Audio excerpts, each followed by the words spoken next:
हीरा की कीमत क्या होती है, इसकी पहचान तो जोहरी बता सकता है। और एक बात बताऊं, सोना सोना ही होता है। सोने को चाहे तुम गंदी नाली में डाल देना, लेकिन सोने की कीमत कभी कम नहीं हो सकती। मेरे प्यारे भक्तों, इसी तरह से एक ब्राह्मण काशी में विद्या अध्ययन करने के लिए गए। तो काशी में जाकर के उन्होंने भागवत शास्त्र का अध्ययन किया, भागवत पुराण का अध्ययन किया। भागवत कथा को सीख करके काशी से भागवत कथा के पुराण को, पुस्तक को यानी पोथी को लेकर के लौट करके अपने घर के लिए जा रहे थे। और जैसे ही ट्रेन में चढ़े और जब तक जेब कतरों ने आकर के पंडित जी की जेब काट ली। या संसार में लोग भी भांत भांत के होते, लोग भी बड़े अजीब होते भाई। कम से कम भगवान के भक्तों को तो बख्शदेव करो। उन्होंने जेब को काट दिया। काशी के ब्राह्मण जब आगे बढ़कर के स्टेशन पे गाड़ी रुकी तो पंडित जी वहां उतरे। उन्होंने सोचा कि चलो दुकान से कुछ फल ले लें और कुछ फलाहार कर लें। फल वाले की दुकान पे गए, जवाब दिया भैया ये फल आप हमें दीजिए। तो जेब में हाथ डालो तो कुर्ता की जेब कटी गई, हाथ निकल गो पापा। अब पंडित जी बोले भैया रहने दो, अब हम फल नहीं ले रहे हैं। दुकान वाला बोला ले लो और कुछ कम लगा दूंगा। पंडित जी बोले फल तो जब ले लें जब जेब में कछु हो। जवाब दे तो वैसे ही मोल भाव कर रहे हो। पंडित जी बोले कि भैया पैसा जब जेब में रखे और ट्रेन में चढ़े जेब कट गई। दुकान वाला बोला लोग भी बड़े अजीब है, बताओ राम राम जपने वाले को तो कम से कम बख्श दिया करें, इनको भी लोग नहीं छोड़ते हैं। तो अब उन पे घर जाने के लिए पैसा नहीं था। तो सोचने लगे कि भैया जी सामने गांव है, अब पैसा तो कट गए लेकिन हमारे पास में जो भागवत महापुराण की ये पोथी है, तो चलो जा गांव में भागवत कथा करेंगे। तो मूर्खन को गांव रहे, वे जाने ही ना है कि भागवत होती का है। भागवत को मतलब ही नहीं समझे कि भागवत होती क्या है।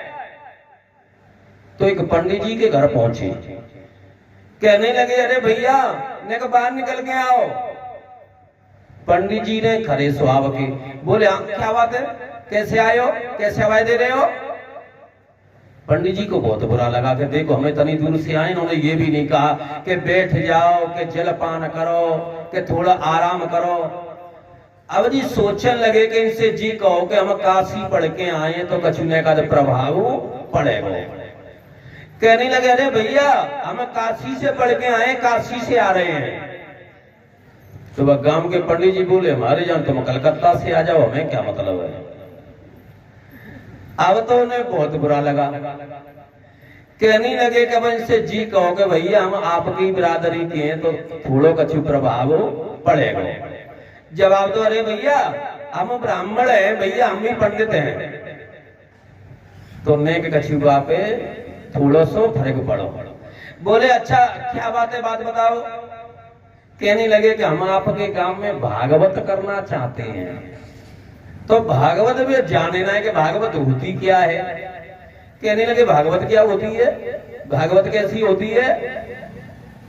पंडित जी बोले कि जब ये भागवत ही ना है जानता कैसी होती है तो ये सुनेंगे कहा। बोले कि देखो भागवत कथा सुनने से पाप नष्ट हो जाते हैं। पंडित जी बोले जी नाम तो पहली बार सुन रहे हैं, भागवत आज तक किसी ने बताई ही नहीं हमें। कहने लगी कि देखो हम तो नहीं करा पाएंगे लेकिन गांव में एक पटेल साहब हैं पहलवान जी, वो शायद करा लेंगे और पैसे वाले भी हैं। तो भैया बिरादरी के नाते से ब्राह्मण जी दूसरे पंडित जी को लेकर पटेल साहब के चौपाल पे पहुंचे। वहां गांव के 2-4 लोग और बैठे। तो पंडित जी बोले कि देखो जी काशी से ब्राह्मण हैं, ये पढ़ के आए हैं और भागवत करना चाहते हैं। पटेल साहब बोले जी भागवत जी कछु अजीब सो नाम ना है जी, तो हम पहली बार ही सुन रहे हैं। अरे मने कर दो इन झंझटों में, हम नहीं पढ़ते हैं भाई, जो करे कहाँ करते रहे, हमें ये कुछ जानते ही नहीं है। पटेल साहब ने वो पंडित जी ने को थोड़ी बहुत फालतू बातें और सुनाई, तो सोचने लगे कि जकासी भाई पंडित जी के चक्कर में हमें और भलो बुरो कहवे को सुनना पड़ो। तो अब वे लौटवे को गए, दोनों पटेल साहब के छोटे छोटे बच्चे आते थे वही खेल रहे, सो आंख मीड़ कर रो लगे। पटेल साहब कहते क्या बात है? बच्चे कहने लगे हम तो भागवत देखेंगे। पंडित जी बोले कि अब क्या करना चाहिए? पटेल साहब कहने लगे इधर आओ, इधर आओ, 2 घंटे से हमारे बच्चे मरे जा रहे हैं, कहाँ है भागवत दिखाओ। पंडित जी बोले कि नहीं ये भी ज्ञान नहीं है, तो मूर्ख है कि भागवत सुनी जाती है कि देखी जाती है। जवाब दो, चलो तो ठीक है। तो अब बोले गए जल्दी दिखाओ, बच्चे हमारे मरे जा रहे, भागवत दिखाओ। अब बच्चा सोचने लगे कि जी कोई जादूगर आओ है, सो जा मैं रीछ नचावे हो के भालू बंदर नचावे हो। तो उनने भागवत भाई चौपाल पे रख दी। अब पंडित जी बोले कि पटेल साहब ऐसा होने का नहा धो लो, नहा धो करके और स्वस्थ वाचन करेंगे जब कथा होगी। पटेल साहब बोले यहाँ ऐसा कुछ नहीं चलता है, तुम लोग भागवत दिखाओ। 2 घंटे हो गए बच्चे मरे जा रहे हैं भागवत देखने के लिए। तो पंडित जी ने कुल्ला दत्तों करो, हाथ पैर धोए और उन्होंने मंगलाचरण कराया।